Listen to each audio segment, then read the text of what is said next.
The parliament in Thailand has begun voting on whether to accept changes to the constitution as demanded by pro-democracy protesters.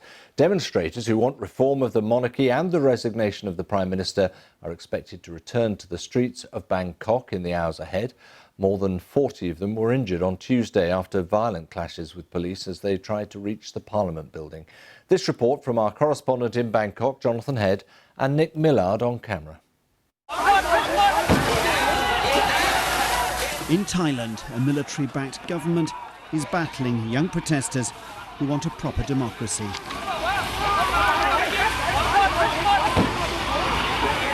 They've been campaigning for months for a fairer political system, but also for a monarchy that respects the rules. Today, that battle got rougher and wetter. Well, these protesters are now trying to pull away at this concrete barricade to make a way through. And they are spraying water cannon. It's laced with chemicals, so you can really smell the tear gas in it. Now, these protesters want to get through to Parliament because that's where the reforms they're demanding are supposed to be discussed. They're worried that in Parliament dominated by the military-backed party,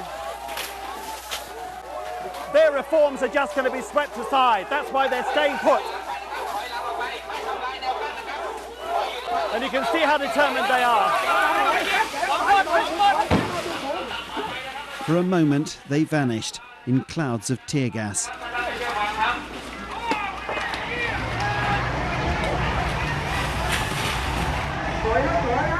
But didn't retreat far, though a few were overcome.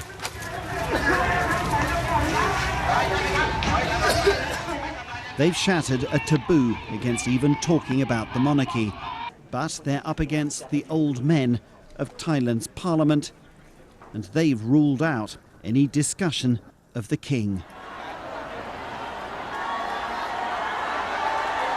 He's at the heart of this conflict.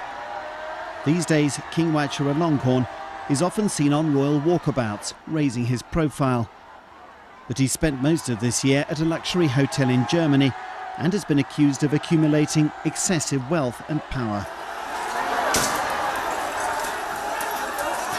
Many Thais, though, still believe that their king is above criticism.